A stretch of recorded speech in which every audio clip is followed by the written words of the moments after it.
पूर्णमदः पूर्णमिदं पूर्णात् पूर्णमुदच्यते पूर्णस्य पूर्णमादाय पूर्णमेवावशिष्यते। सद्गुरुवे नमः। गुरुर्ब्रह्मा गुरुर्विष्णु गुरुर्देवो महेश्वरः गुरुः साक्षात् परब्रह्म तस्मै श्रीगुरवे नमः।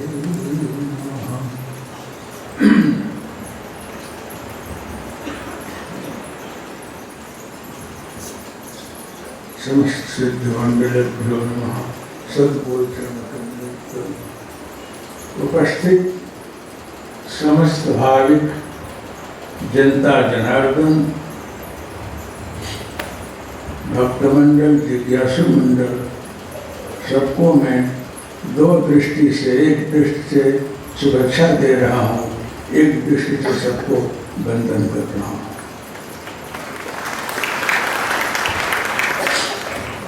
मैं गुरु तत्व के ऊपर कुछ बोल रहा हूँ कि गुरु क्या है। गुरु की महिमा इतनी महान है कि सुर मुनि संतन के गुण कहूँ, जाते मैं उनके बस रहूँ। भगवान राम ने भी बोला है नारद जी को कि संतों की महिमा मैं भी नहीं बखान कर सकता हूँ, फिर भी मैं उनके अधीन हूँ। भगवान शिव ने भी कहा है हर जगह, माँ पार्वती को सूक्ष्म से शंकर बोल रहे हैं कि जब तक देवी तुझे गुरु नहीं मिलेंगे मैं नहीं मिल सकता।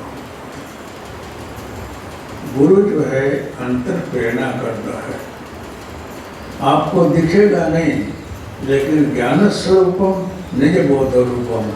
सदगुरु ज्ञान स्वरूप हैं। जब उनका आप स्मरण करोगे तो अंतस्फुरना करेंगे कि ये काम करना, ये नहीं करना, ऐसा करो, ऐसे चलो। उपस्थित समस्त विघ्न को दूर करते। आप लोग पुराण उपनिषद तो नहीं बाँचते होंगे, लेकिन कभी कभी हमारे आस्था वाले कोई संस्कार है कि अमुक चैनल वाले हैं, वो कभी कभी धार्मिक वस्तु को देते हैं। आप लोग रामायण देखे होंगे, महाभारत देखे होंगे। उन लोगों ने कोशिश किया है कि हम कुछ आप लोग समक्ष रखें। अभी भी कोई धार्मिक दृश्य बताते हैं लोग, कभी मैं भी देख लेता हूँ बैठ करके कि जो लिखा है वही सही आ रहा है क्या, ये कुछ फेर फार है। देखते रहता हूँ, मैं अपने दिल से मनन करता हूँ। और तो मैं कोई टीवी भी नहीं देखता हूँ, क्योंकि टीवी जो है चैनल है, उसको हम चैनल बोलते हैं। और वर्तमान दृश्य प्रस्तुत करने के लिए एक उपकरण है। टीवी देखना एक बहुत गहराई में सोचे तो टीवी एक बीमारी होती है, और लग जाए तो जल्दी मिटती नहीं है। बहुत से टीवी देखने वाले भाई बहन भाई जो हैं, वो देखते हैं कि कैसा बाल कटाया है, कैसा कपड़ा पहना है, कैसा चलता है, वो देख लेते हैं। उनकी गहराई में जाकर सोचने का विचार नहीं आता। अगर टीवी देख करके उसे गहराई में जाओ और कुछ अच्छी वस्तु ले लो तो बहुत अच्छा। लेकिन आजकल हमारे भाई बहन परिवार में वो देख कर फैशन आ गया है, गहराई नहीं जानते हैं कि इसमें है क्या। चलिए रहस्य की बात मैं सुना रहा हूँ कि जितने भी लक्ष्य के तरफ चल पड़े हैं, चाहे ध्रुव हों, प्रहलाद हों, नारद जी के सामने समस्या आई है, और भगवान रामकृष्ण भी जंगल में रहे हैं, जो अवतारी पुरुष है। मीराबाई है, जितने भी महापुरुष हुए हैं जो कि सन्मार्ग में चल पड़े हैं, जिनको कुछ प्राप्त करना है, भगवत प्राप्ति करनी है अथवा कुछ लक्ष्य प्राप्त करना है, चाहे दैत्य हो कि दानव हो, हिरण्यकश्यप हो, चाहे भस्मासुर हो, कोई भी असुर भी हो, वो जब इस मार्ग में चला है तो आत्मसमर्पण करके साधना किया है। भौतिक जगत की प्राप्ति आपको जल्दी हो जाएगी, थोड़ा मेहनत करना पड़ेगा, लेकिन ईश्वर की प्राप्ति बहुत कठिन है और सरल भी है। आप अगर श्रद्धा विश्वास से चले तो मिलता है, लेकिन परीक्षाएं बहुत होती हैं, बहुत परीक्षाएं होती हैं। लक्ष्य में चलते समय अनेकों विघ्न बाधा उपस्थित होती हैं। अगर उसको पार करते जाओ, उधर मन न ले जाओ तो आप लक्ष्य प्राप्ति कर लोगे। नर सहस्र सुन और गाड़ी, ओ एक हो ही वीर व्रतधारी। हजारों लाखों इस मार्ग में चल पड़ते हैं, लेकिन आगे जाकर के छोड़ देते। ध्रुव जी को नारद जी मिल रहे हैं कि इतने छोटी उम्र में बेटा कहाँ जा रहा है। कि मेरी माँ ने बोला है कि तेरे पिता जो हैं दूसरे हैं, उनकी भक्ति करके प्राप्ति कर, आओ तुझे मिलेंगे, एक इससे बड़ा राजपाट दे देंगे। ध्रुव जी का जब तिरस्कार हुआ है तो घर बार छोड़ दिए हैं। उस समय नारद जी मिल रहे हैं और पूछ रहे कि बेटा इस उम्र में कहाँ जा रहा है। कि भगवत प्राप्ति के लिए मैं अपने मूल पिता को ढूंढने जा रहा हूँ। मिलेंगे, जरूर मिलेंगे। उन्होंने द्वादशाक्षर मंत्र बताया, ओम नमो भगवते वासुदेवाय। सारी विधि बताई, न्यास ध्यान और दीक्षा दे दी। कितने समय में मिलेंगे कि जितना ये पत्ता है इमली का, आमली का वृक्ष है, इतने वर्ष तपस्या करेगा, जरूर तुझे मिलेंगे। तो नाचने लग के हाथ ऊंचा करके कि वाह प्रभु वाह, आपका आशीर्वाद व्यर्थ नहीं जाएगा। वृखा न हो ही देव ऋषि वाणी, जरूर मुझे प्राप्ति होगी। नारद जी घबरा गए, बोले कि इतने लाखों वर्ष से भी ज़्यादा हो रहा है, इतना वर्ष तो करेगा कि क्यों नहीं करूँगा। लेकिन आपने एक शब्द बोला है कि तेरे को भगवान जरूर मिलेगा, वो मैं पकड़ रखा हूँ। मिलेगा शब्द सुन करके ध्रुव जी खुश हो गए और 6 मास में भगवान मिले। ध्रुव जी को बड़ा ताज्जुब हुआ कि नारद जी साक्षात नारायण स्वरूप हैं, सदगुरु हैं, इनकी बोल में फिर क्यों पड़ गया। इतने वर्ष के बाद अंदर में 6 महीना में कैसे मिल गए। तो मन में उनको कुछ शंका हो गई। नारद जी को ख्याल आ गया, बोले बेटा तेरी अंदर की बात मैं जान रहा हूँ। तुम्हारी साधना होते होते इतने वर्ष निकल चुके हैं, इमली के पेड़ में जितने पत्ते हैं इतना कुछ तुमने साधना किया। अब आधा पत्ता थोड़ा सा बाकी रह गया और शरीर छोड़ दिया तुमने, तो वो बाकी है, उसको पूरा करने के लिए ये इतना समय में पूरा हो गया। इसलिए मैंने जो बोला है वो ठीक बोला है। संतों की, गुरुजनों की, महापुरुषों की भाषा समझ में नहीं आती है, लेकिन हमारी बुद्धि अपने लिए से तर्क कर देती है ये असत्य है, सत्य है, क्योंकि हमारी बुद्धि की मर्यादा है, हम नहीं समझ पाते। गुरु की महिमा समझना बहुत मुश्किल है। सदगुरु बोले उसमें श्रद्धा रखनी चाहिए, वो भी मेरे जी से नहीं, सदगुरु दत्तात्रेय जी से। कमलेश भाई बार बोलते रहते हैं कि आप मेरे माता पिता हैं, गुरु हैं, गुरुदेव, तो मैं स्वीकारता हूँ कि गुरुदेव ये हैं, ये बड़े विद्वान हैं, गुरु का संकेत इधर करते थे।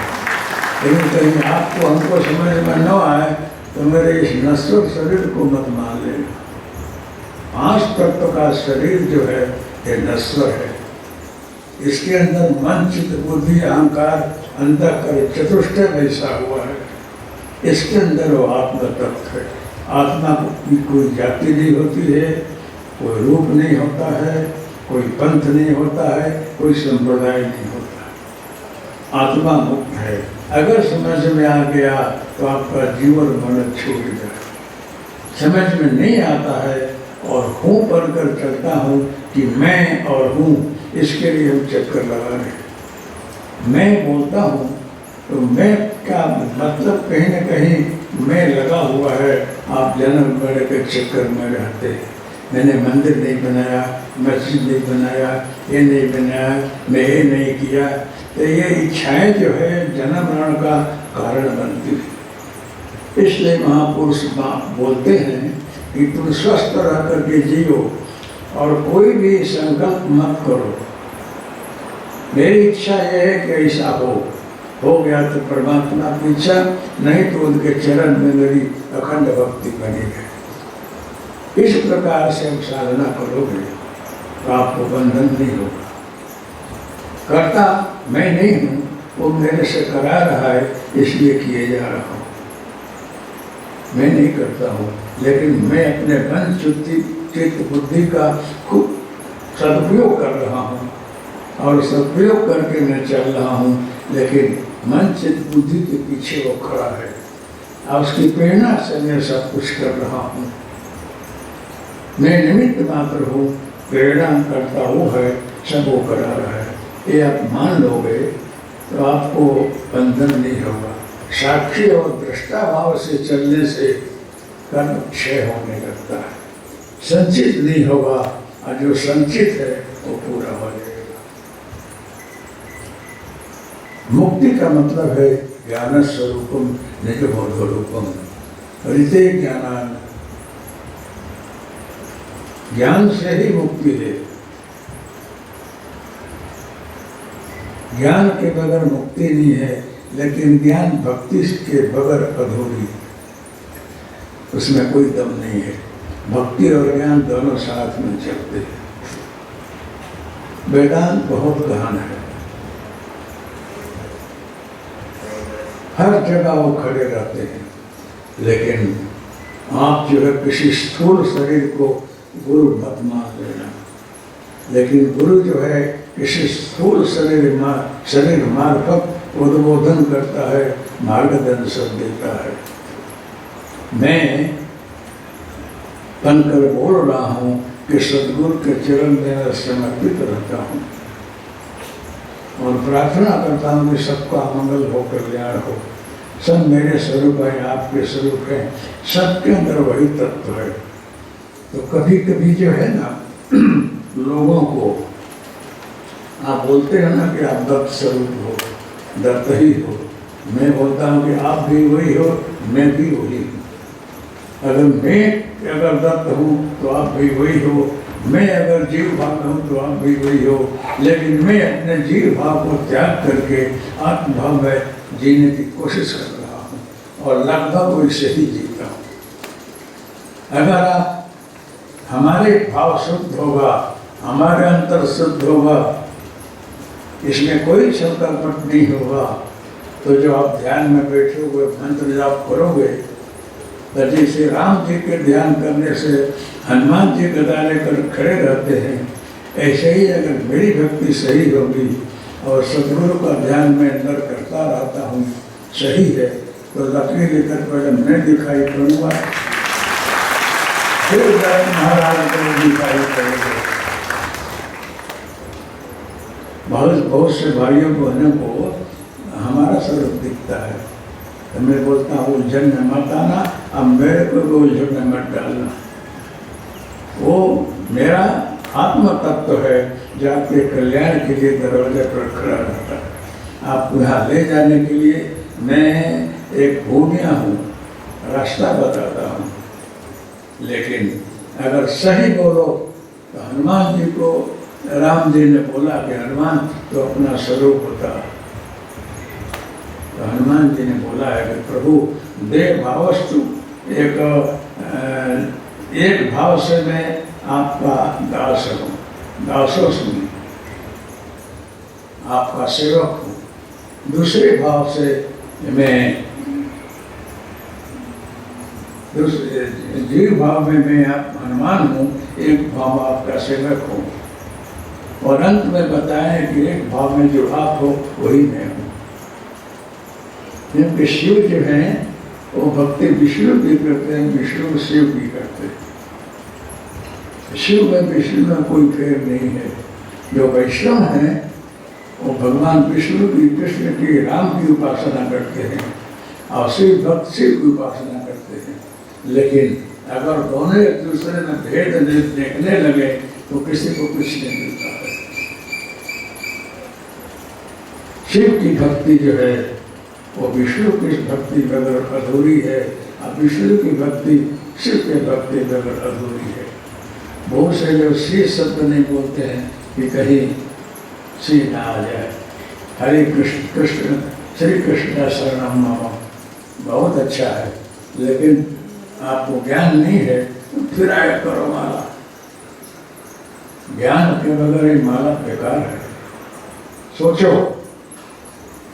मेरी दृष्टि में तो बोलता हूँ कि मैं आप ले जाओगे तो जैन मंदिर में जाता हूँ, देरासन में जाता हूँ, वहाँ महावीर भगवान का, पारसनाथ जी का दर्शन करता हूँ। उसमें भी हमारे सदगुरु ही बैठे हुए।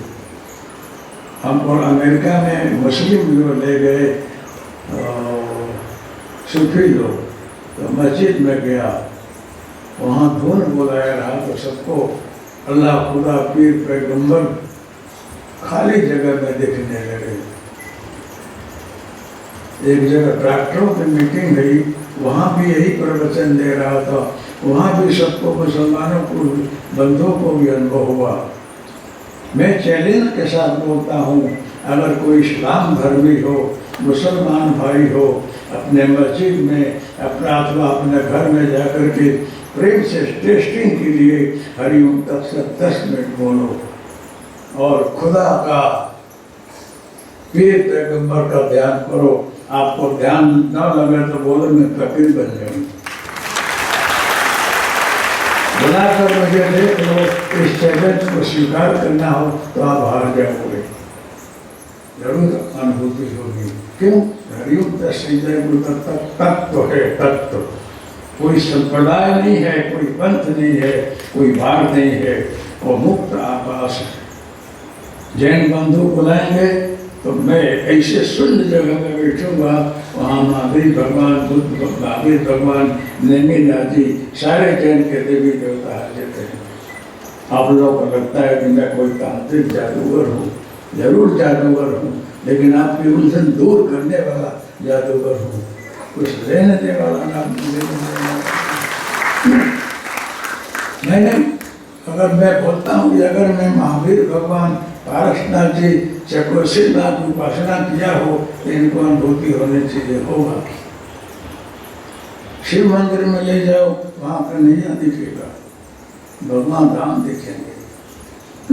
अगर मेरी साधना सही है, गांठ खोल खोल करके मैं अगर इस रस को पान किया है तो आपकी ग्रंथि छुड़ाने के लिए मैं आया करता हूँ। अभी मैं स्कूल में जिंदा हूँ, जो भी टेस्टिंग करना हो कर लेना। अगर बुलाओगे तो लाख बंधु होंगे, लेकिन भाविक होना चाहिए, परीक्षा करने वाला नहीं। अगर आप ध्यानी हो, ध्यान करते हो तो आपको शून्य में ले जाऊंगा, परम शांति महसूस होगी, कुछ नहीं दिखेगा। अगर आप देखना चाहोगे तो आपके इष्ट देव दिखेंगे। आप और गहराई में जाओगे तो जात जात के कलर देखेंगे, लाल, पीला, ब्लू, व्हाइट। कलर में से मूर्ति बनती है, कलर में से पेंटिंग होता है। कोई तत्व दिखेगा आपको। कोई बोलते हैं कि उनको राम कृष्ण शिव का दर्शन होंगे, कोरा करा गया। आप कोरे नहीं रहे, बहुत बार इसको बोला हूँ, आज फिर रिपीट कर रहा हूँ कि अगर बम्बई जाना हो तो चल कर जाओगे तो कोई भाई मिलेगा तो यात्रा करके जाओ तो जरा नोट करना कहाँ धर्मशाला है, कहाँ रहने का है, खाने पीने का है। तो चल कर जाने वाला स्टेशन लिखेगा। कोई मोटरसाइकिल से जाएगा तो स्टेशन अलग लिखेगा क्योंकि जल्दी जल्दी जा रहा है। कार वाला जाएगा तो कि तो एकला पहुँच जाएगा, नहीं तो जो स्टेशन रखेगा वो अनुभव के लिए और बताएगा कि यहाँ यहाँ ऐसा खाना पीना है, ये स्टेशन है ये। तो अवश्य उनको दिखाई पड़ा, होटल दिखाई पड़ेगा, स्टेशन दिखाई पड़ेगा और खान पान भी दिखाई पड़ेगा। लेकिन आपको मैं ट्रेन में ले जाऊँ तो कोई स्टेशन नहीं आएगा, सीधे बम्बई आएगा। तो सदगुरु आपको ट्रेन में ले जाते हैं तो देखना चाहते कोई दृश्य नहीं आया। अरे भाई तेरे पर ज़्यादा कृपा हो रही है, कुछ नहीं देखना बहुत अच्छा है, शांति महसूस करे और क्या चाहिए। लेकिन सबको जो है माया देखना है, दृश्य देखना है, समझना है, इस कोशिश में नहीं पड़ना चाहिए। जिसको कुछ नहीं दिखता है उस पर भगवान की दया है। हमारे योग में लिखा है साधना की गहराई में कि जिस पर बहुत कृपा होती है सदगुरु इस चक्रों का भेदन का दृश्य नहीं बताते। मैं अनुभव ही इसलिए बता रहा हूँ। मूलाधार, स्वाधिष्ठान, मणिचक्र, अनाहत, विशुद्धि, आज्ञा, दुर्दल, त्रिकुटी, हिरण्यगर्भ, उसके बाद महामाया, त्रिसहस्रार, इतने चक्र हैं। इन चक्रों को भेदन में आप घबरा जाओगे। आप पर बहुत कृपा है कि कुछ दिख नहीं रहा। एकाएक भेदन कराते हैं तो राड़ पार जाओगे, चिल्ला उठोगे, घबरा जाओगे। इसलिए सब खोल कर जानने की कोशिश मत करो। मैं अनुभवी हूँ। वो कल दिलीप भाई बोले कि केवल 1 मिनट में राड़ा राड़ हो गया। मैं इतना जोर से चिल्लाया कि हमारे गेट तक सुनाई पड़ा और उसके बाद मैं पागल हो गया। उसके बाद मौन हो गया, आंखें हमारी बदल गई, वाणी बदल गई, दृश्य बदल गया। अब जो दर्शन करने आवे वो कल हमको देख रहे, आज पागल की स्थिति में देख रहे हैं। बड़े बड़े विद्वान लोग आए जूनागढ़ से, बाहर से। चाहे बापू हमारे बड़े अच्छे है, क्या हो गया है? कुछ साधना बिगड़ गई है, कुछ गड़बड़, कोई सिद्धि कर रहे थे वो फेल हो गई। जो भी लोग बोलते रहे कि जिन्नाथ की सिद्धि करते होंगे, कोई पहले महाकाली कुपित हो गई है, कोई पहले भैरव की उपासना बिगड़ गई है। हमें समान हूँ, सुन रहा हूँ, लेकिन सदगुरु मेरे को अंदर से बता रहे हैं कि देख के कोई समझ पाता है क्या है। उसमें हिंदू भाई जैसा कोई नहीं था, नहीं तो वे शायद समझ जाता।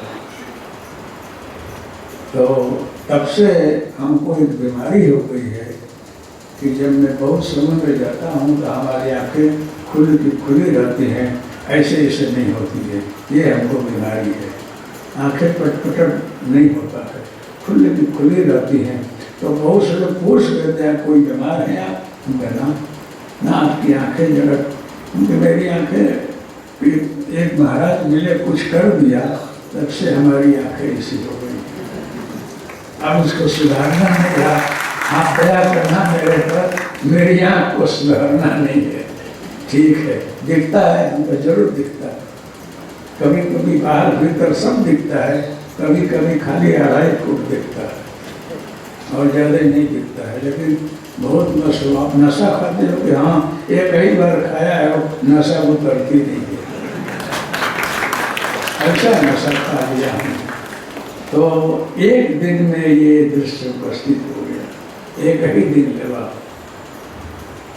और सदगुरु का पूजन करने के लिए तैयारी कर रहा था। ये जो हाजिर है महाराज, वो हमको भी दिखे नहीं है। ऐसा स्पष्ट शरीर खड़ा हो, हमें चरण छू सकूं, ऐसा नहीं हुआ। लेकिन हमको आभास करा रहे थे कि मैं खड़ा हूँ, देख ले, लेकिन मैं तुझे दर्शन नहीं दूंगा। दर्शन दूंगा तो द्वैत में आ जाएगा। हमेशा तक तो तेरे को लगेगा कि सद्गुरु बाहर है, मैं ये हूँ। तो तेरे को मैं अंतर में ले जा करके कुछ अच्छा बताना चाहता हूँ, इसलिए मैं दृश्य नहीं बताऊंगा। मैं स्पष्ट तेरे सामने नहीं होऊंगा, लेकिन तेरे अंदर दिखूंगा। और कभी कभी तो मेरा स्वरूप में दिखेगा। दुनिया को पर्चा दूंगा, वो तेरे को बताएंगे। तो किसी किसी को दिखता है कि बापू के 3 बातें, और सदगुरु हमको बोले कि मेरा स्वरूप बन जाएगा थोड़े ही दिन में।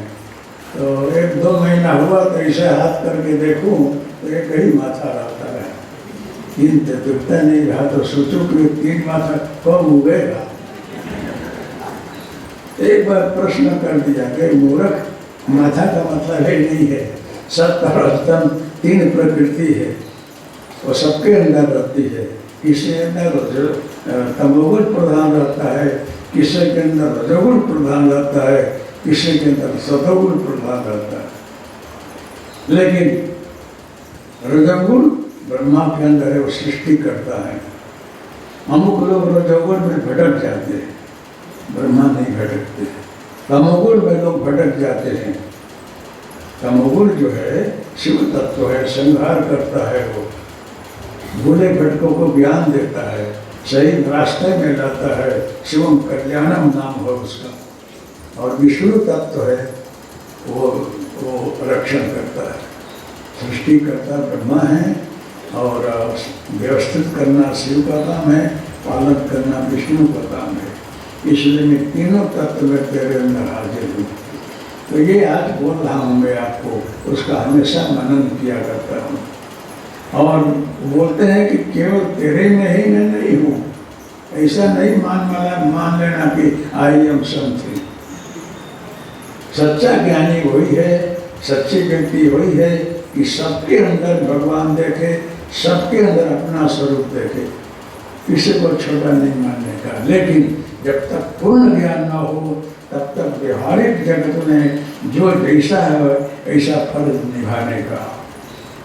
तो उच्च कक्षा के साधु संत होते हैं, वो हमेशा अपने अंदर भगवान का ध्यान रखते हैं और सबके अंदर वही देखते हैं, और व्यवहारिक जगत में व्यवहार करते हुए भी अपने मस्ती में रहते हैं।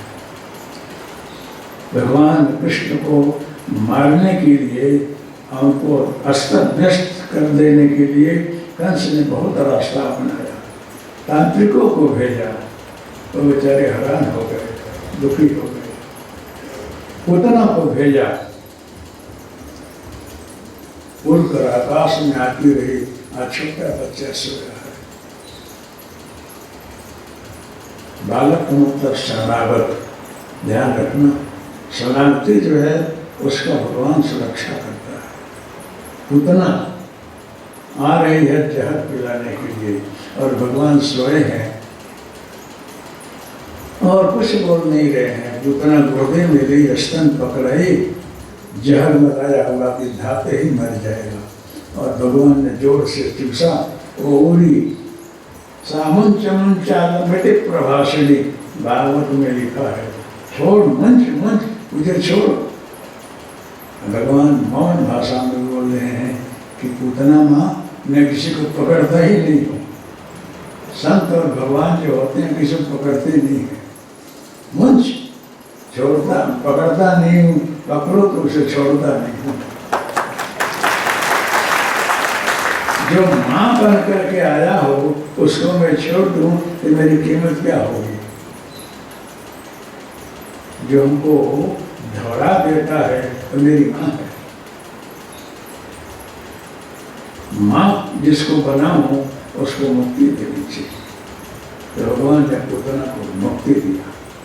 वो पीछे के जन्म का वरदान आशीर्वाद उस रहा। इसके कारण पूतना आई है, ये कथा नहीं कहूँगा। और इस पूतना इसलिए मुक्ति प्राप्त की। तो शायद आप लोग मेरे प्यारे भक्तजनों, मैं गुफा में गया हूँ और वहाँ पूजन करना चाहता हूँ। उस समय में आपकी दृष्टि में गरीब रहा, कंगाल रहा, और मेरी दृष्टि में मैं शहंशाह रहा। क्यों कि जो कपड़े पहना हुआ है, शरीर में भस्मी है अथवा कि कपड़ा ही नहीं है, और बैठकर मालिक की बंदगी कर रहा है, उससे बड़ा शहंशाह कोई है ही नहीं है।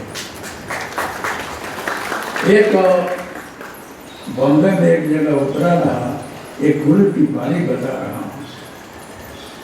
तो वहाँ बहुत से आप जिसे सुखी लोग आते रहे, तो मेरे पास संत रहना कुछ चरण में धरे, तो 1000-2000 आ जाए, तो मैं आप जैसे किसी को बोलूँ तो इसको ले करके आज रोड में बेचारे मांग रहे उनको दे आओ, उनको इतनी आमदनी हो जाए, गरीबों को दे आओ, तो वो ले करके आप जैसे को बांटे।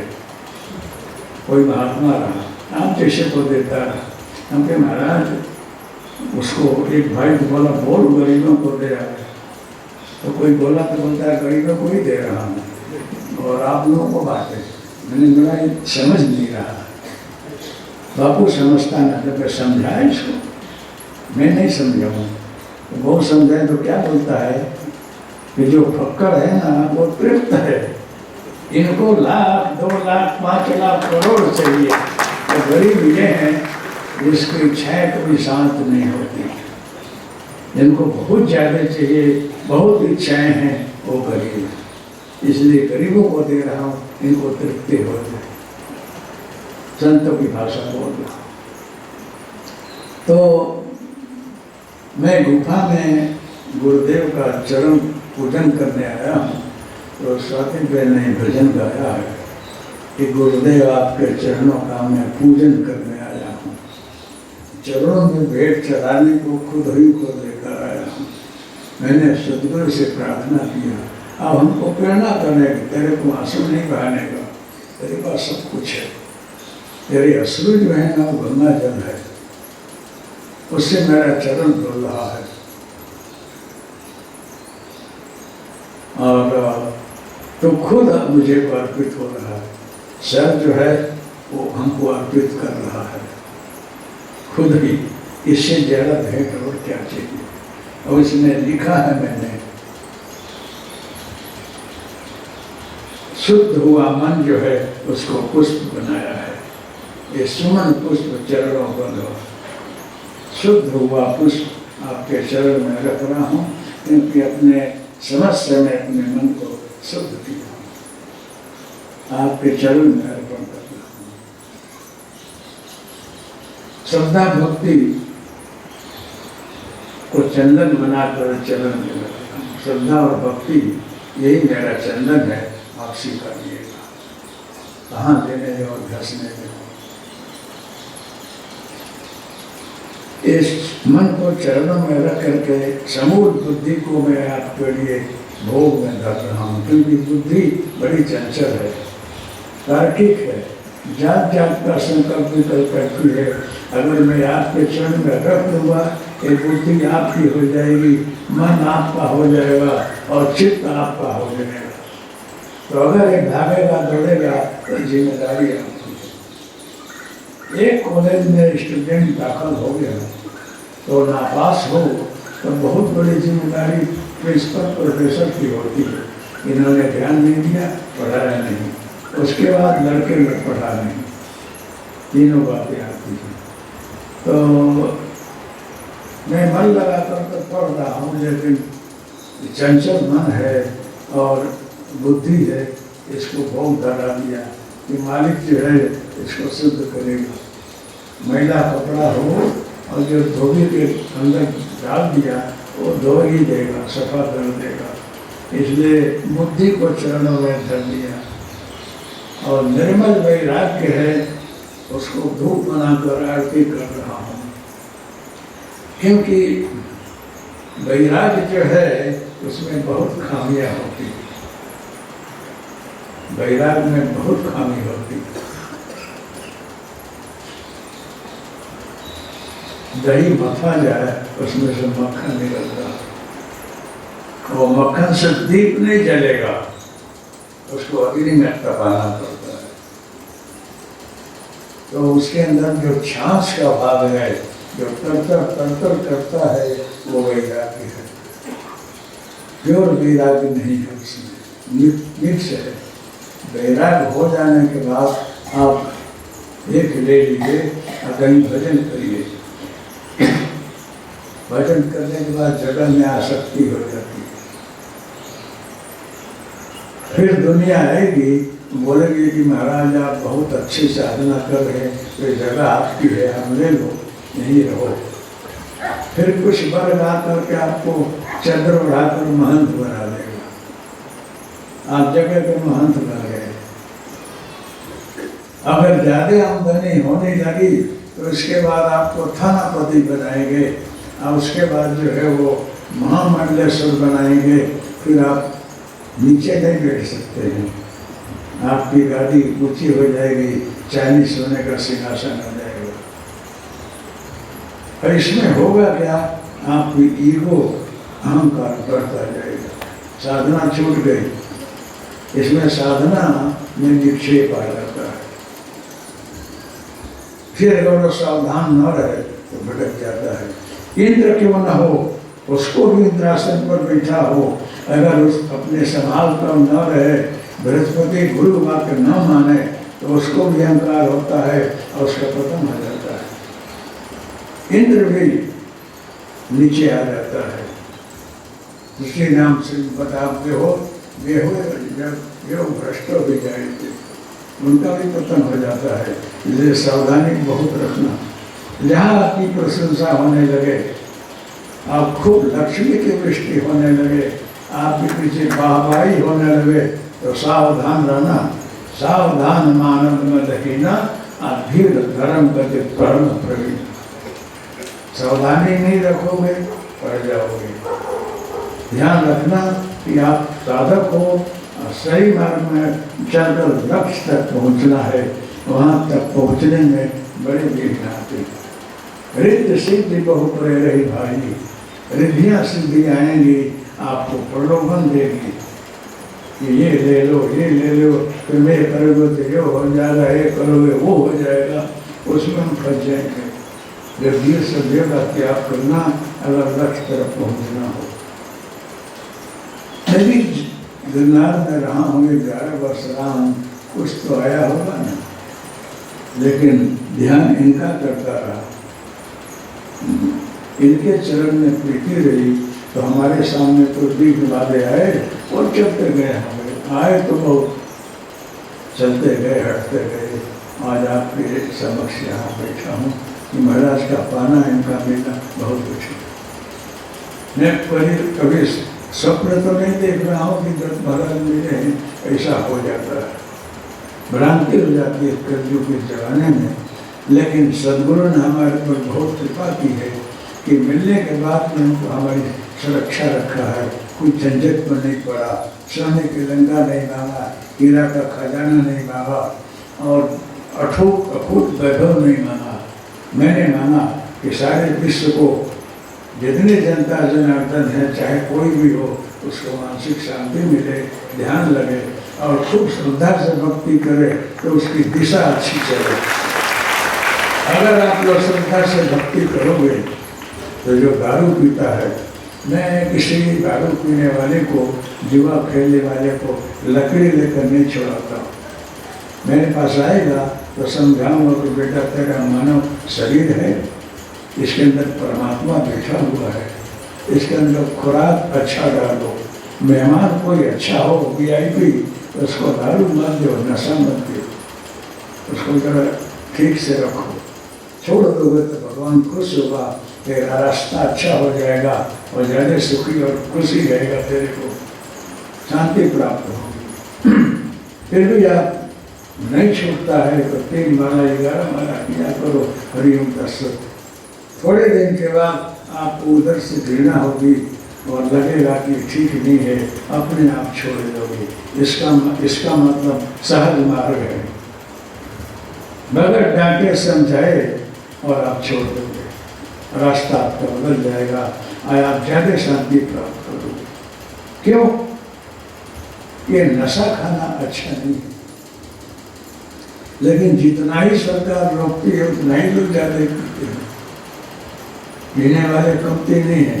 पुलिस वाले भी खुश रहते हैं, पियो तो मुझे कुछ मिले नहीं, उनको कुछ हफ्ता मिलता है। और बहुत कड़काई रखे तो उसका लोग ट्रांसफर करा देते। ये हालत है हमारी सरकार की। जुआ खेलने वाले भी हैं जो दुखी होते हैं। पांडव लोग जुआ खेले और 13 वर्ष वनवास में चले गए। उदाहरण है, जुआ खेलने से कभी कोई समृद्धि वाला नहीं बनता है, हमेशा प्रलोभन रहता है और दुखी रहता है। पीने वाले को मानसिक शांति नहीं मिलती है। पीना हो तो बड़े जैसा नशा पियो, कभी उतरे ही नहीं, हमेशा अच्छा ही रहे। ये नशा साधना में आती है मेरे भाइयों। वो नशा नहीं पियोगे तो सदगुरु खुश हो गए। और मैं बहुत लोगों को छुड़ाया, लेकिन बोलो कि आप पीते हो छोड़ दो तो जाहिर में हाथ भी नहीं उठाएंगे, शर्म लगेगी। कितने लोगों के बीच में जाहिर करा कि मैं पीता हूँ। महाराज तो पीछे पड़ रहे हैं, छोड़ेगा नहीं। लेकिन अगर मैं पीछे पड़ जाऊँ तो छोड़ा कर ही रहता हूँ, लेकिन पीछे नहीं पड़ता हूँ। क्योंकि आप इतने आनंद में भक्ति हो आपकी, तो महाराज पीछे पड़ जाते हैं। मेरे को छोड़ा कर ही रहूँगा, तेरा कल्याण किए बगैर मेरे को शांति नहीं है, मैं तेरे को कल्याण ही करूँगा। इसलिए एक कंजूस मानस को कोई संत मिले, भगवान ही मिले होंगे, और बोले कि महाराज हमको भगवत प्राप्ति कैसी होगी? तो कुछ दान कर, समृद्धि तो बहुत है, कुछ दिया कर। महाराज ये तो नहीं होगा, इसके अलावा कोई रास्ता ही नहीं है। जिसको मिलता है उसको लेने देने की ही बात करते हैं। ऐसे कल्याण करो ना, ये तो स्वार्थ आपका होगा। तो महाराज बोले तो ऐसा कर, संकल्प कर दे कि या से एक 9 पैसा किसी को नहीं दूंगा, दान को नहीं करूँगा, तेरा कल्याण भगवान मिल जाएगा। वाह वाह वाह, नहीं देने से भगवान मिलता है। संकल्प करना, मर कर भी मत देना। तो चलो पानी रखा। महाराज आप जिससे गुरु कोई महान मिला ही नहीं, धन्य है आप। 12 वर्ष पूरा करना है। 12वां वर्ष लास्ट में रहा तो गंगा नहाने गया।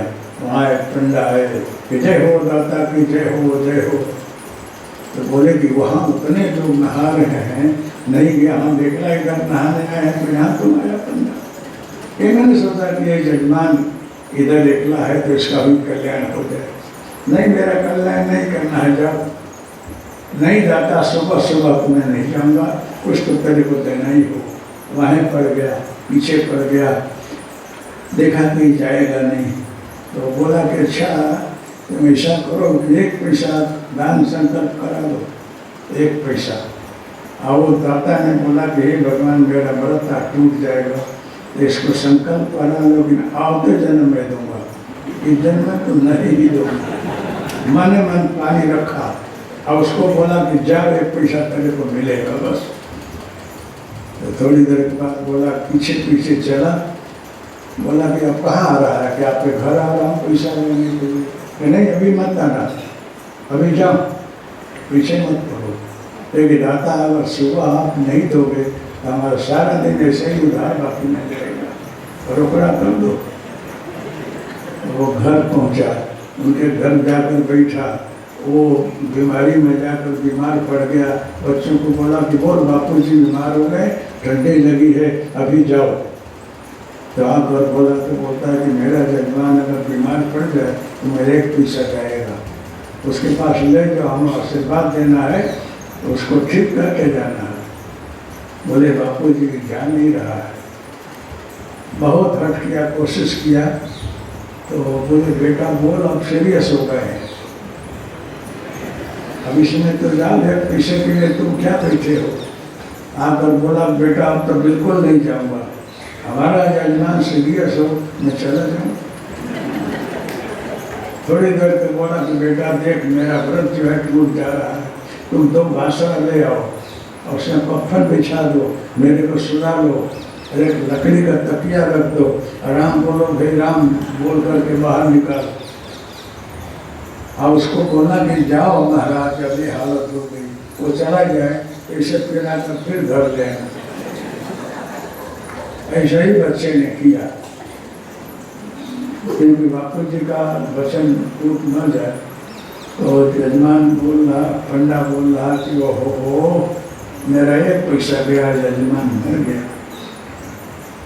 चलो बेटा, जो हुआ भगवान की मर्जी है, तो उसके साथ साथ चलने लगा। तो कान के का जो अर्थी पकड़ा रहा, वो उनका दोनों लड़का बोला कि वो आ रहा है, कि हम अपने पीछे पीछे आ रहा है। तो उसको बोल दिया, हमारे सगा नहीं, कोई जन्मी नहीं, कोई नहीं, 1 पैसे के लिए यहाँ का तुम जाओ। उसको बोल, तो बोला महाराज, अब तुम्हारे सगे में नहीं, कुटुंब में नहीं, परिवार में नहीं, अब तो जाओ। लोग बेटा तेरे को खबर नहीं है, कोई मैयत के साथ में आना नहीं चाहिए, आने के बाद बीच से वापस नहीं जाया जाता। मसान में पहुंचा कर ही मैं वापस आ। बोले बापू जी सब बोल रहा है तो आने दे, वहाँ चीता खड़का देना, हमको सुना देना। आज जब अग्नि लगाना पैर के तरफ, उसको बोला महाराज अब तो जाओ, मसान हो गया, और चला जाएगा, फिर पगड़ी ठाड़ देनी। ऐसे ही किया। तो बोला उसको बोल दे जाए। बोला कि महाराज जो पंडा बहुत गजब का है, बोलता है कोई मैयत के साथ आना नहीं चाहिए, और जब तक वो जल कर खाक ना हो जाए, तो अंजलि न दे दिया जाए, तब तक कहीं नहीं जाना चाहिए। वो ऐसा है, बहुत मुश्किल है। अब ऐसा कर लगा दे, अभी नहीं देखा जाएगा। व्रत तो नहीं छोड़ने वाला, मर जाऊंगा फिर भी। बोले बापू जी छोड़ो नहीं, पैसा दे दो, चलो घर के ना, मर जाऊंगा व्रत टेप नहीं छोड़ेगा। तो लड़के ने लगाया अग्नि, तो देखा कि मूर्ख जल रहा है, लेकिन 1 पैसा नहीं दे रहा। तो भगवान प्रकट हो गए, बोले कि बड़ा बड़ी मांग करे तो क्या चाहिए।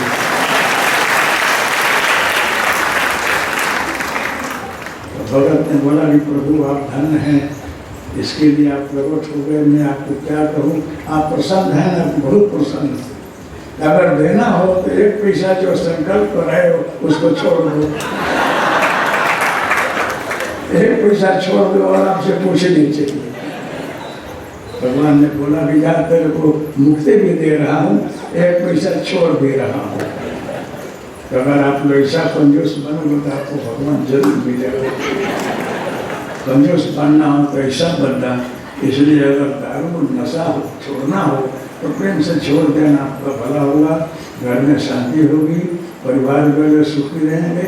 लेकिन आप हमारी बात सुन लेते हो, लेकिन घर जाने के बाद बोले महात्मा लोग तो बोला करते हैं अपना काम चालू रखना चाहिए। ऐसे करके शाम को आपके सामने बोतल आ ही जाता है। ध्यान रखना, अगर कि अच्छे महापुरुष की बात मान करके अगर सही मार्ग में चलना हो तो बदल देना। जो कुछ छोड़ना, नशा छोड़ना बहुत मुश्किल है।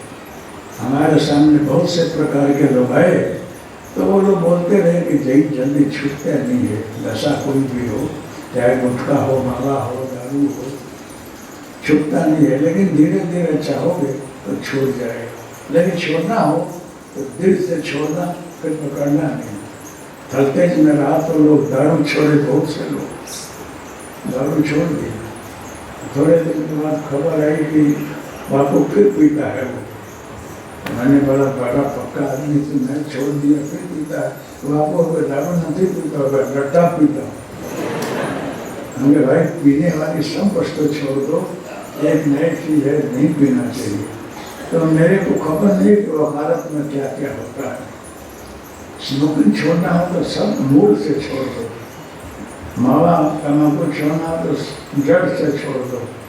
दारू पीना हो तो छोड़ दो। शरीर स्वस्थ रखो और शांति रहेगी जीवन में, आप सुखी रहोगे। इसलिए मेरी बात को मानना हो तो छोड़ देना। और एक बात ख्याल रखना, भाइयों बहनों सबको बोलता हूँ कि कभी कभी सदगुरु आपको दिखेंगे, कभी भाइयों बहनों को मेरा स्वरूप दिखेगा। और ऐसे नहीं दिखेगा कि मेरे पास हैं, मेरे साथ में रहते हैं, लेकिन गलत बात होगी। आप लोग भागवत पढ़े हो तो भागवत में लिखा है कि गोपियों के घर घर में कन्हैया रहता है, लेकिन भगवान आपको बड़ा रस हुआ, यही बोलते हैं कि मेरा ये भक्त है, मेरा स्वरूप है, इसका कल्याण करने के लिए मैं दिखता हूँ और मूल में अपना स्वरूप बना लेता हूँ। इसलिए मेरे भाइयों बहनों, अच्छे लोग, महापुरुष लोग हमेशा किसी का भला और कल्याण सोचते हैं। सदगुरु जो है, एक गुरु है, एक भवगुरु है, एक विश्व गुरु है, एक सदगुरु है। एक गुरु जो है खाली जगत का ज्ञान कराता है, आए भव गुरु है, क्या सत्य है, क्या असत्य है, क्या नित्य है, क्या अनित्य है, तो बोला करके दूसरे रास्ते में लाता है। विश्व गुरु बोलता है कि सब में वही तत्व है, तुम सबके साथ प्रेम करो, किसी के साथ ईर्ष्या, राग द्वेष मत रखो, दुश्मनी मत रखो, क्योंकि किसी जन्म में फिर आओगे तो उसके साथ तेरा ऋणानुबंध रहेगा। इसलिए सबको मित्र भाव में देखो, अगर कड़वास हो उसको भूलो और उसको गले लगाओ, उसको पकड़ मत रखो। ईर्ष्या है, रागत द्वेष है, ये साधना में बाधक है। सद्गुरु इसको दूर करते हैं कि कड़वास को हटाओ, सबके अंदर वही तत्व देखो, सबसे प्रेम करो, और जो आपके साथ अयोग्य वर्तन करता हो उसको भगवान से प्रार्थना करो, उसको ईश्वर सद्बुद्धि दे, सद्विचार दे कि मेरे मूल सच्चाई को समझे, हमसे ईर्ष्या राग द्वेष न करे। ऐसी प्रेरणा सदगुरु करते हैं। और ऐसे करके सारे राग द्वेष बैर विरोध से हटा करके और अपने तरफ ले आते, अपने तरफ लाते हैं तो हर जगह उनका स्वरूप दिखता है। आपके अंदर वही है, सबके अंदर वही है, सब जगह वही है। तो इस भजन में यही है, मन है, चित्त है, बुद्धि है, शरीर है, सब ईश्वर की बनाई हुई वस्तु। आज नहीं तो कल इसको उसके चरण में धड़ी देना होगा, अग्नि में जल जाओगे, मसान में डट जाओगे। मन चित्त बुद्धि भी अगर भगवान के चरण में रखोगे तो कल्याण हो जाएगा। ये अपनी सारी समृद्धि चरण में अर्पण कर दो, आप मुक्त हो जाओ, आत्म तत्व में रहो और जियो। तो इसी तरह से मेरे को प्रेरणा की है तो मैं चरण में रख कर पूजन किया हूँ, और उसके बाद संकल्प किया हूँ कि मैं मिट जाऊँ। पुनीत की पारसनाथ जो शब्द है वो हट जाए और सदगुरु मेरे अंदर आवे, हमें स्वयं की भावना में जीता रहूँ, सोहम में रहूँ, और हो सके वो सबके अंदर वही स्वरूप देखूँ, जो कि मैं भी कभी कभी जीव भाव में जरूर आ जाता हूँ, जलना जाता हूँ। फिर दिवस में गाड़ी आती है, अपने को कोसता हूँ कि हमको जो है अपने स्वरूप में रहना चाहिए, अपने स्वरूप में रहकर चलना चाहिए। हर जगह वही है, एक भावना रखनी चाहिए, सबका कल्याण और भला सोचना चाहिए। सद्गुरु तत्व हर जगह अखंड व्याप्त है, वो दिखता नहीं है लेकिन प्रेरणा करता है।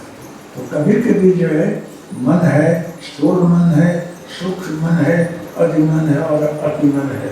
मन की 4 कोटि है। मन शुद्ध होते होते होते होते जब आगे जाता है तो कभी कभी खुद सतगुरु बनता है और ईश्वर बन करके और कुछ मिक्स रहता है उसमें उद्बोधन करता है, और कभी कभी इसमें भूले हो जाती है। लेकिन जब बिल्कुल शुद्धावस्था में मन चला जाता है तो उसमें परमात्मा ने कोई भेदभाव नहीं है। आप पहला अध्याय रुद्री देखो तो शिव संकल्प मस्तु मेरे का अध्याय में आता है। तो संकल्प है, मन है, वो ब्रह्मा के पास भी है, शिव के पास भी है और विष्णु के पास भी मन है। वो लोग मन न रहे तो संकल्प न करे, संकल्प न करे तो सृष्टि न हो, रक्षण न हो, शिव संकल्प न करे तो संहार न हो। इसलिए सबके पास मन है, चित्त है और बुद्धि है। सद्गुरु तत्व हर जगह है, उसकी कृपा से आप कुछ होता नहीं है। आजकल की बात बता रहा हूँ कि यहाँ सद्गुरु का प्रागट्य स्थल है, यहाँ का वातावरण कुछ अलग सा है। बहुत लोगों को अनुभव हुआ है, यहाँ कहीं आपको शांति मिलेगी और बहुत अच्छा लगेगा। बाकी सद्गुरु तो सब जगह है, हर जगह है, लेकिन स्थल का महत्व होता है।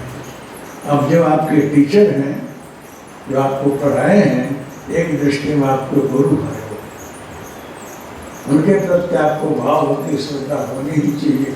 उसके बाद गहराई में जाना कि किसने पढ़ाया, मन ने पढ़ाया कि चित्त ने पढ़ाया कि बुद्धि ने पढ़ाया, बाद में आगे जाओ। लेकिन एक दृष्टि में आपके गुरु हैं, उनके प्रति भाव रखो। रास्ता बताने वाला भी गुरु होता है, उसके प्रति सद्भाव में नहीं रखोगे तो गुरु तक आपको कुछ नहीं होगा। बहुत से लोग हमको टेलीफोन किए कि बापू मैं यही मूर्ति रखा हूँ, वही पूजन कर लेता हूँ, वहाँ नहीं आता। तो बहुत अच्छा,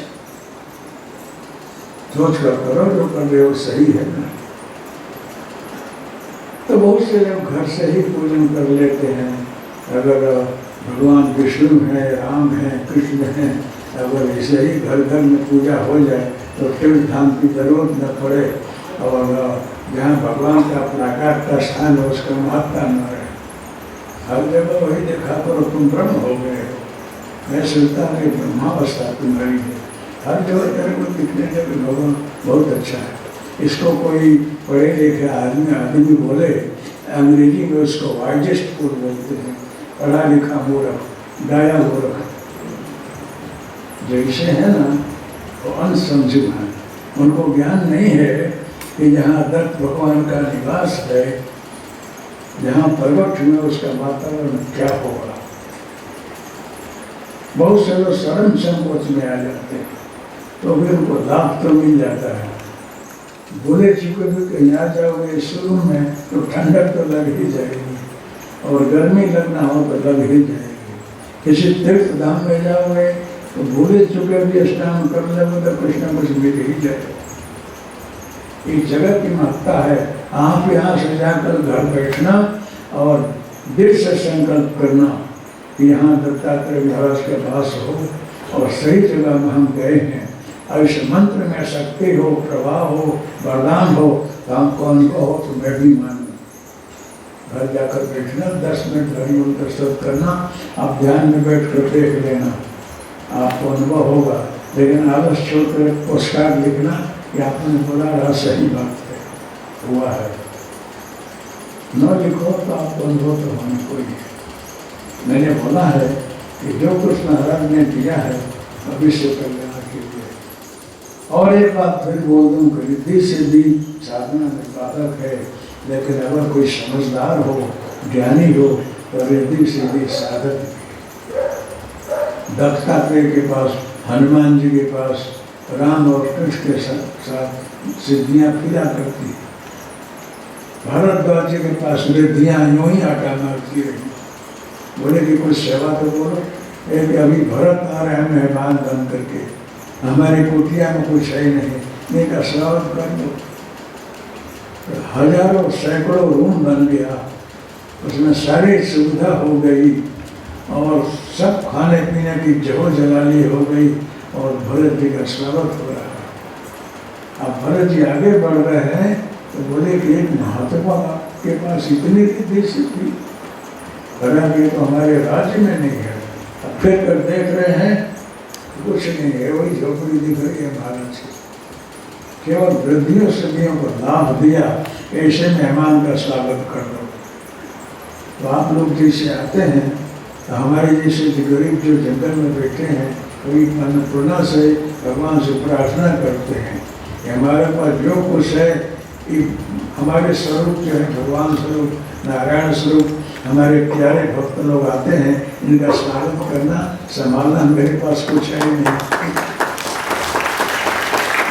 तो अगर हमारी अन्नपूर्णा देवी आई हुई है अभी, इनको ये वस्तु ख्याल में आ गया है, ये खुदे करती हैं।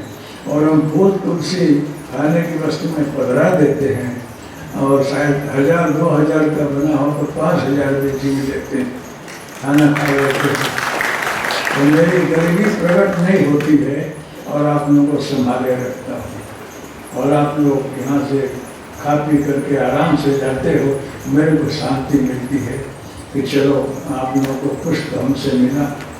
तो आपको यहाँ से एक मंत्र लेकर जाना, घर पर बैठकर थोड़ी देर करना और ध्यान में बैठना, शांति प्राप्त करने की कोशिश करना। धीरे धीरे आपका मन लगने लगेगा और आपको लगेगा कि बहुत अच्छा लगा। खर्चा कुछ नहीं, कुछ लेने देना नहीं। ऐसे मैंने मेरे राम बहुत से बंदे लिखे हैं, मेरा अपना आभूषण को अपने बनाना और तन को सजा के सखी ससुराल जाना। आपकी विदाई होने वाली है, मेरी भी होने वाली है। आप अपने लड़के की शादी करना चाहते हैं और लड़की को श्रृंगार करके सासरे भेजना है, सबको भेजना है जिसके पास कन्याएं हैं, और उसके बाद सब भेज दोगे ना, बाद में आपकी विदाई होने वाली। इसलिए सबका धन एक ही है, वही सबको जाना पड़ता है। मसान भूमि जो है शांति की भूमि है, सबको विश्राम वही मिलता है। तो मैंने लिखा इसमें पुस्तक में, अपना आभूषण उसको अपने बनाना, तन को सजा के सखी ससुराल जाना। तन को सजाना, अगर तन सजा नहीं रहेगा, अच्छा कपड़ा नहीं होगा, लिपस्टिक नहीं लगाओगे, चेहरा अच्छा नहीं बनाओगे, तो धनी खुश नहीं होगा। इसलिए तन को अच्छी तरह सजा करके फिर जाओगे, तेरा मालिक, तेरा धनी बहुत प्यार करेगा।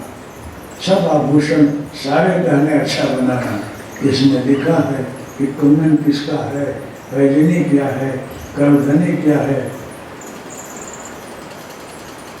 साड़ी क्या है, चोला क्या है, कैसा पहनना, उसका मैंने उदाहरण में लिखा है। ऐसा बनाकर पहनना, पढ़ लेना, उसमें लिखा है। ऐसा आभूषण होगा तो आपको बहुत धनी प्यार करेगा। और कुछ निंदक टीका हो तो उसमें भी लिखा है, मुफ्त में निंदक मेरे चलावे। प्रशंसा हो तो घबराना, तालियां पड़े तो सावधान हो जाना। पढ़ने का रास्ता है। नट जो है 2 बांस फोड़ देता है और रस्सी बांधता है, उस पर बंबू देकर बच्चे को चलाता है, पैसे के लिए बेचारा करता है। ऐसे बांस पकड़ कर रस्सी के ऊपर चलना, पढ़ना नहीं, बड़ी मुश्किल है। तो लोग चलते हैं तो उसमें तालियां पड़ती हैं, लेकिन वो तो अपना रस्सी देखकर चला जा रहा है। तो कोई ये बोले कि भाई तुम चल रहा था तो हम सब तालियां बजाए, ये लोग नहीं बजा रहे थे, इनके मन में ईर्ष्या होगी। बोले ना, ये लोग हमारे बड़े अच्छे हैं, ये लोग हम इन्हीं के शहरत में पार हो गए। अगर मैं देखता कि कौन ताली बजा रहा है, कौन नहीं बजा रहा, तो नीचे आ जाता। इसलिए ताली पाड़ने में, प्रशंसा में ध्यान रखना। अगर देखने जाओगे कौन हमारी प्रशंसा कर रहा है, कौन निंदा कर रहा है, तो नीचे आ जाओगे। इसलिए अहंकार आता है प्रशंसा में, सावधानी रखना, मकान के हवा में डूब मत जाना, ये भी लिखा है। और निंदक नहीं छोड़ावे, आपकी कोई टीका टिप्पणी करे, आपके विषय में अयब को बोले तो घबराना नहीं, वो सच्चा मित्र है आपका। कोई नौकर रखोगे ना तो उसको रोज का 10-5 रुपया देना पड़ेगा, 100-200-500 देना पड़ेगा। और निंदक जो है अपना खाएगा, अपना भरा खर्चा करेगा, और घर घर जाकर आपकी निंदा करेगा, तो सारा मैल धो डालेगा। वो पक्का धोबी है, इसलिए ऐसे धोबी मिले तो उसका स्वागत करना, उसे घृणा मत करना। और निंदक जो है हमेशा आपका कल्याण करता है।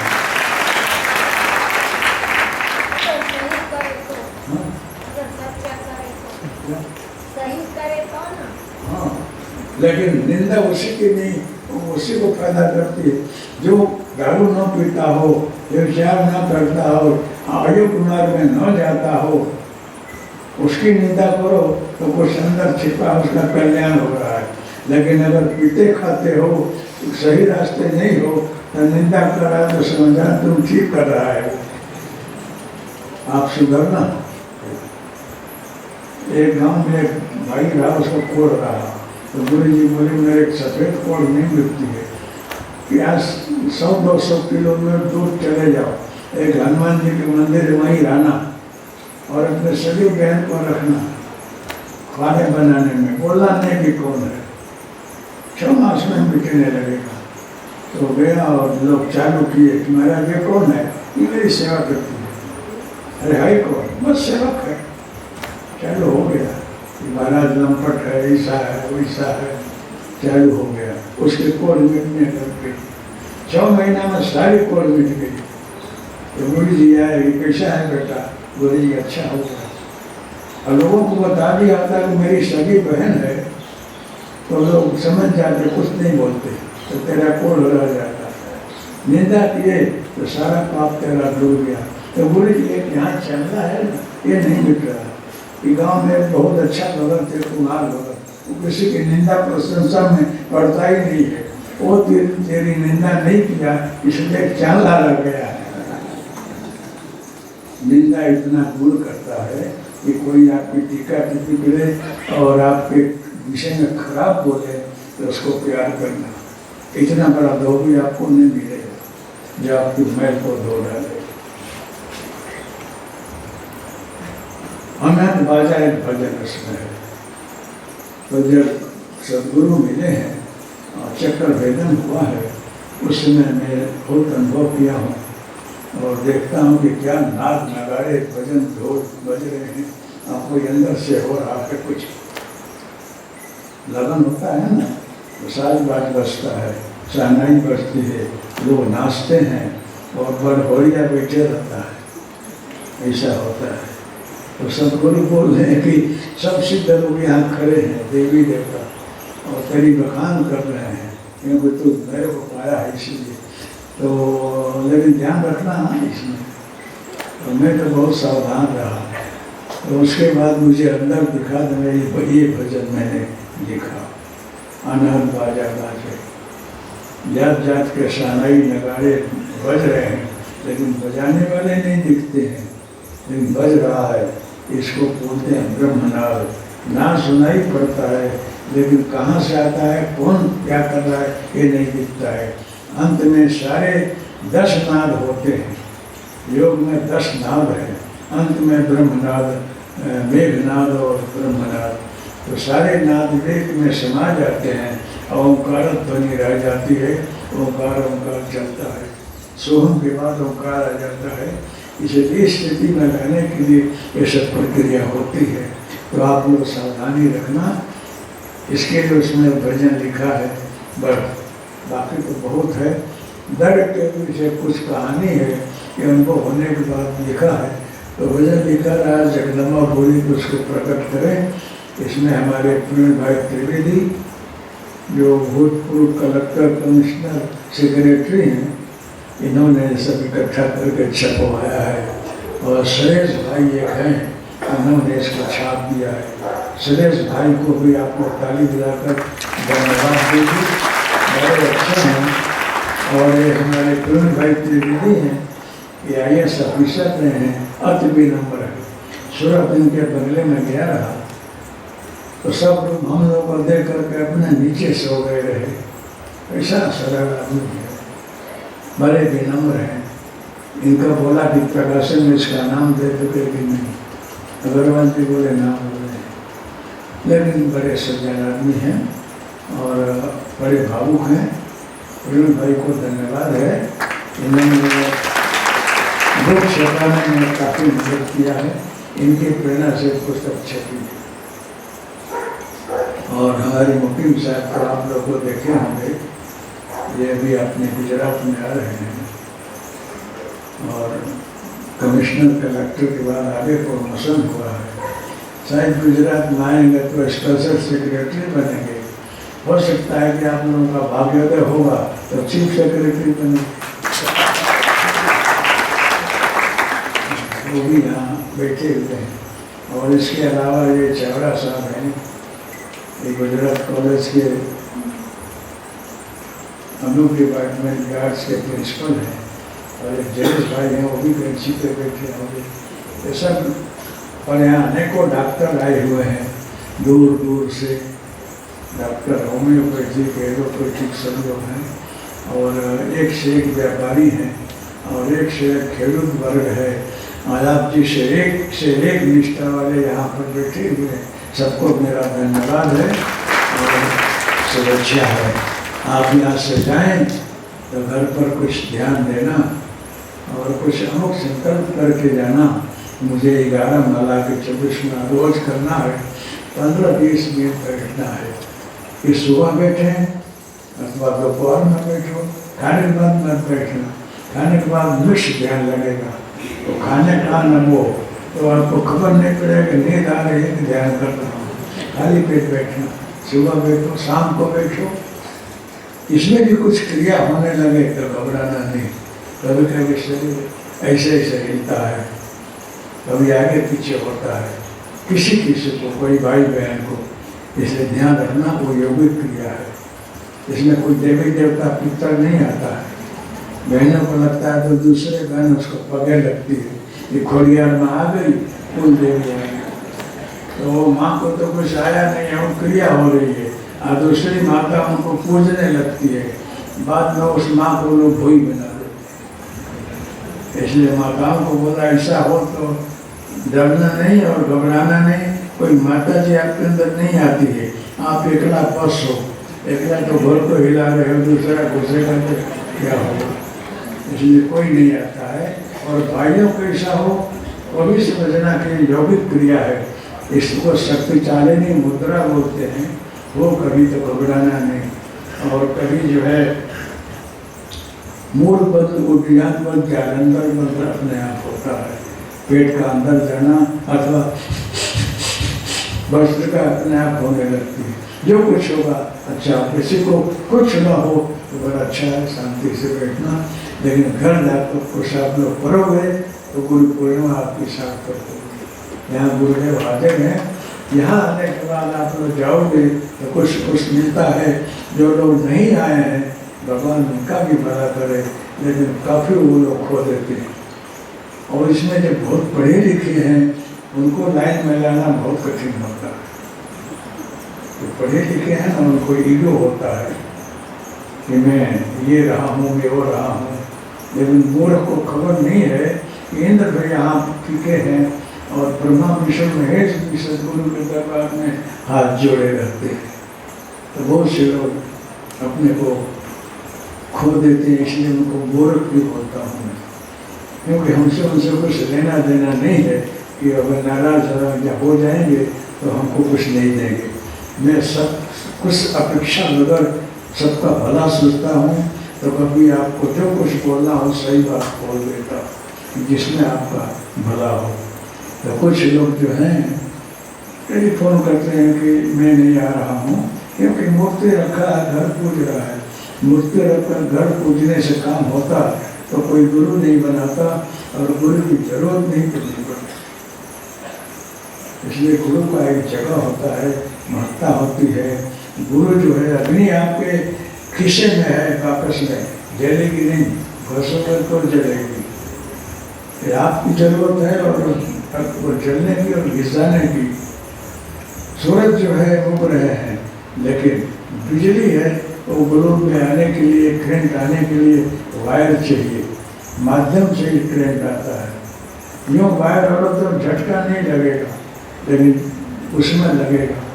इसलिए सदगुरु है, परमात्मा है, किसी को निमित्त बना करके आगे रखता है। इसलिए इसकी महत्ता जरूर है। मेरा शरीर न रहे कभी तो भी यहाँ आओगे तो वही चमत्कार, वही दृश्य, वही शांति आपको मिलेगी। हो सकता है कि मेरे हाजिरी में ज़्यादा भीड़ हो और ज़्यादा लोग इसका लाभ उठाएं।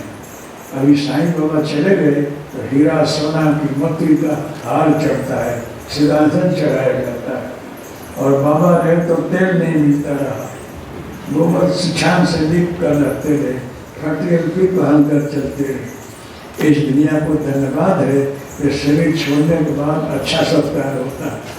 मुझे तो मुझे तक भी रहना है, जल्दी सत्कार नहीं कराना है। बाबा तो गए, बाबा तो गए, साईं बाबा और दिल दिल में पूजा रहे हैं, घर घर पूजा रहे हैं, और जो भक्त मांगे वो दे रहे हैं। क्या फायदा? बाबा को सोने का सिंहासन दे दो, मुकुट दे दो, बाबा तो चले गए, रहे तो गालियाँ देते रहे, जो चाहे वो बोलते रहे। अभी साईं बाबा की पूजा हो गई, ऐसे जलाराम बापा है, रहे तो कुछ रहा। और बाबा के यहाँ जाओ, जलाराम के यहाँ तो जहो जलाली है, क्या फायदा आप जा करके?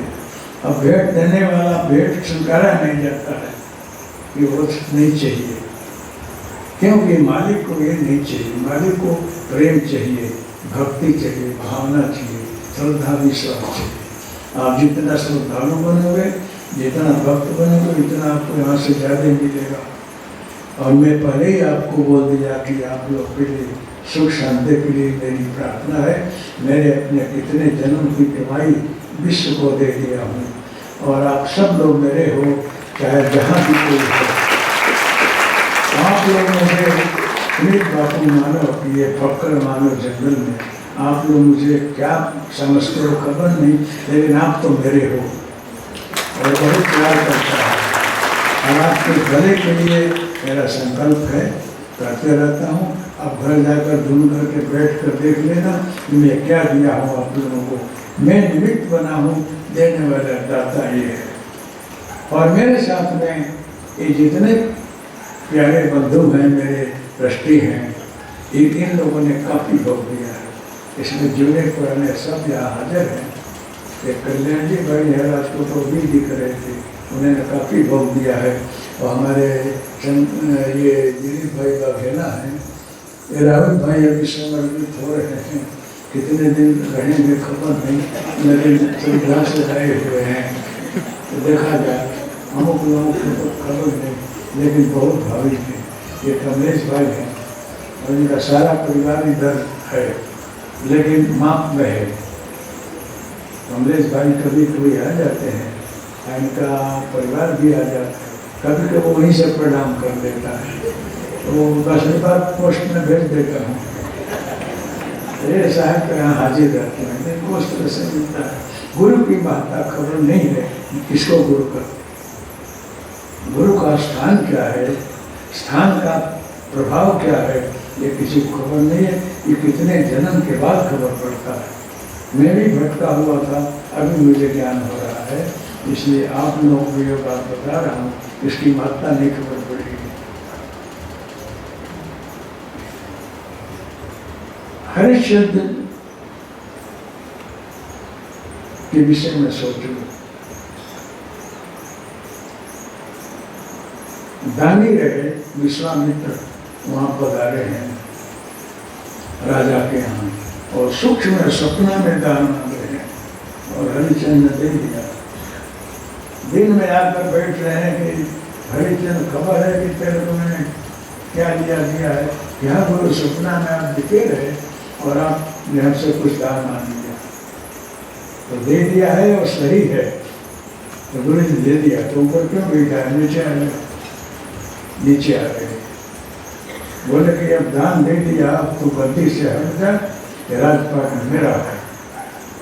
राजा इतने धार्मिक रहे, इतने ज्यादा विवाद रहे, उनका पूर्ण पक गया। तो रात में आकर दक्षिणा में गुरु जी राज मांग गए। गुरु कुछ भी करता, उसके पीछे कुछ रहता है, आपका भला चाहता है, आपको डांटेगा, आपको कुछ बोलेगा, उसमें भी आपका हित है। बुरा माने को तो भटक जाओगे ज्यादा। हमेशा वो आप किसी का भला सोचता है, हित नहीं सोचता। ठीक है, जिसके भूख भ्रम बजे, शास्त्र का नियम है कि कुछ दान दे, उसके पीछे कुछ दक्षिणा देना चाहिए। खजांची को बोला है, बोले मोरा अभी तेरा खजाना तेरा है, कभी विरासते रहे वो भूल हो गई। अब चक्रवर्ती सम्राट जाए कहाँ पर, काशी जाकर टिके हैं, आप लोगों को खबर है। और राजा अलग दिख रहे हैं, रानी अलग दिख रही है। एक ही धर्मराज का दो स्वरूप बन रहा है, एक ब्राह्मण एक चंडाल, एक ब्राह्मण एक चंडाल, और दोनों अलग अलग दिख करके परीक्षा कर रहे हैं। धर्मपत्नी अलग दिखी है, राजा अलग दिखे हैं, देख लो आप। फिर भी वो हरिचंद अपना सारा शर्त निभा रहे हैं, और रानी भी नौकरानी पर सेवा कर रही है। रानी भी नौकरानी पर सेवा कर रही है। संतान गुजर रहा है, कफन का कपड़ा नहीं है, मसान जा रहे हैं, किसकी ऐसी को शक्ति हो, कौन पास हो जाएगा? मामूली बात है। वहाँ जब साड़ी फाड़ने जाती है तो ब्रह्मा विष्णु महेश प्रकट हो रहे हैं। उसका विश्वामित्र जो ब्रह्मावस्था में जाकर के सदगुरु बने वो प्रकट हो रहे हैं। बोलते हैं बने को ही क्या चाहिए, बस कुछ नहीं चाहिए, आपकी कृपा। सदगुरु की प्रसन्नता है, गुरु कृपा है, केवल उससे ज्यादा कुछ नहीं चाहिए। ब्रह्मा उस बात में हरिचंद लोक दिया बना दिया, अभी भी अमर है। गुरु की परीक्षा में पास होना बहुत कठिन है, बहुत कठिन है। आप प्रतिष्ठा प्राप्त कर लो, ख्याति प्राप्त कर लो, आप वाहवाही में जी लो, लेखक बन जाओ, हजारों पुस्तकों लिखना लो, ये आपकी बुद्धि और लेखनी की कला, आंतरिक कला ये नहीं है। जब तक मन शुद्ध न हो, विचार शुद्ध न हो और गुरु चरण में समर्पित न हो, तब तक कुछ नहीं पाएगा। अभी भटको, टाइम लगेगा। तो यहाँ बहुत से लोग बैठे हुए हैं और सबको अपने माप में समर्पण है। कोई पूर्ण समर्पित नहीं है, माप में है, लेकिन ऐसे लोगों को भी धन्यवाद है।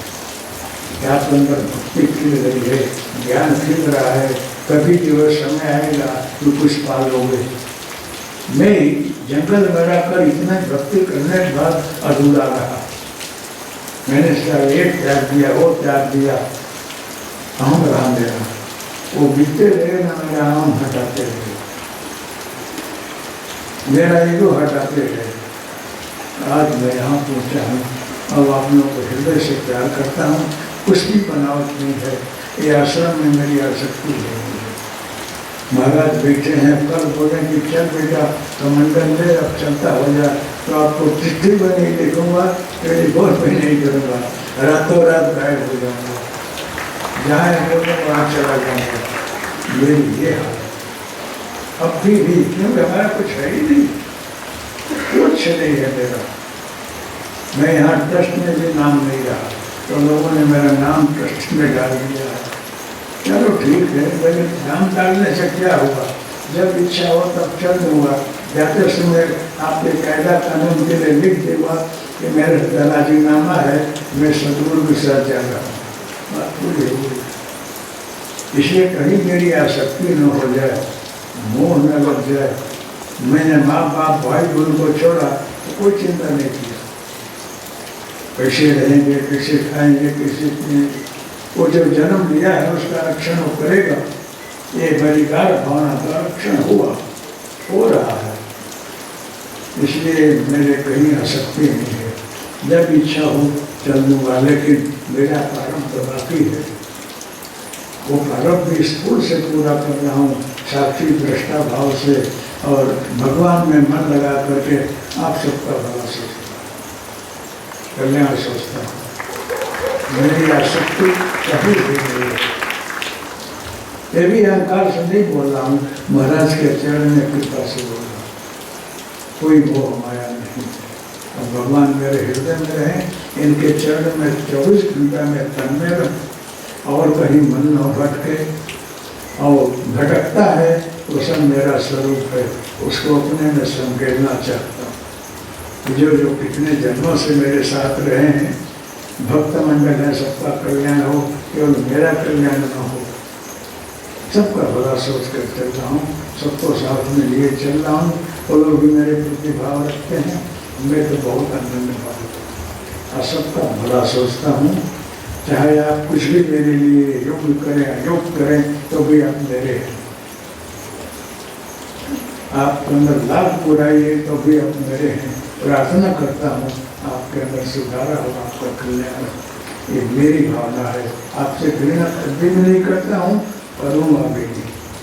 रोज 4 गालियाँ दोगे तो मेरे आप परिवार हो, ये मैंने कुछ किया है वो तो सफाई कर रहे हो, लेकिन आप तो भला हो ऐसे ही करूँगा। एक पागल लड़का जिस घर में जन्मा हो, माँ बाप उसका प्यार नहीं करते हैं, पोषण करते हैं, भरे मंगल में भेजेंगे, उसको अच्छी तरह पाल पोस कर अच्छा बनाएंगे, घृणा नहीं करते।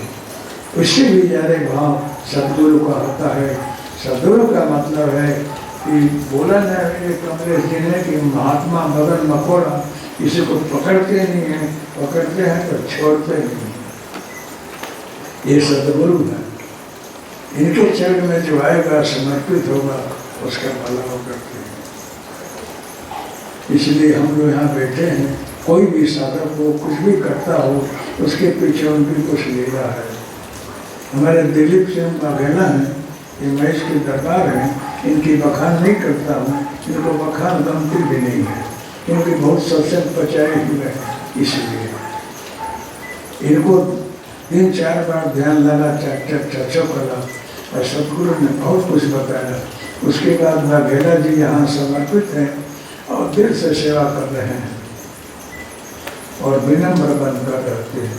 इनको भी पहचानना बहुत मुश्किल है, इतने अच्छे संत हैं, लेकिन ये दिखते नहीं हैं।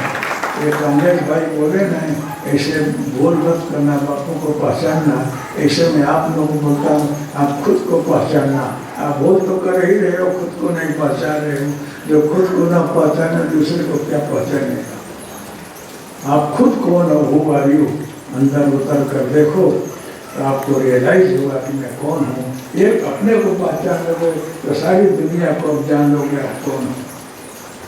आप जी का जो नाम है ना वो गलत नाम है, माँ बाप ने रख दिया है, क्योंकि पुकार में कुछ होना ही चाहिए। सही तो आप शुद्ध बुद्ध ब्रह्म हो, आत्मा हो। इस जगत में नाटक लेना आप कर रहे हो। बोलते हैं कोई हमको बोला कि आपको तो दिन में 4 ड्रेस बदलते हैं, जो करूँ क्या, मेरे को गमता है।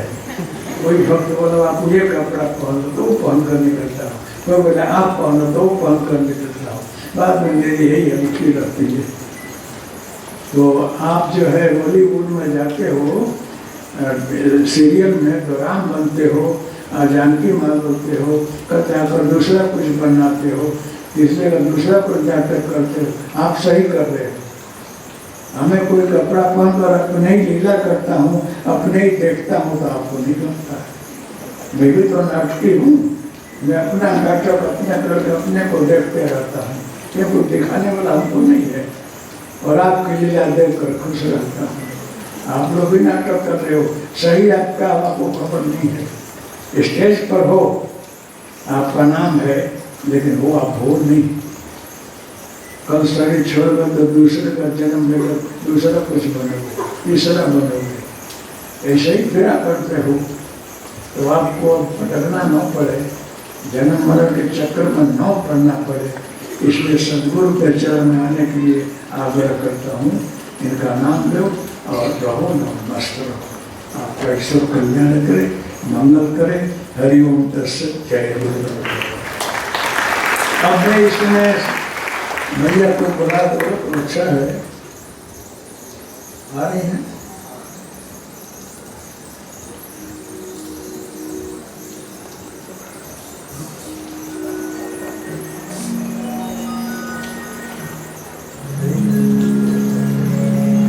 मैया आ रही है, इसलिए आप लोग तब तक बैठे। हाँ, जगदम्बा को मैं आवाहन करता हूँ कि पधारे मत करना। मासी करूँगा।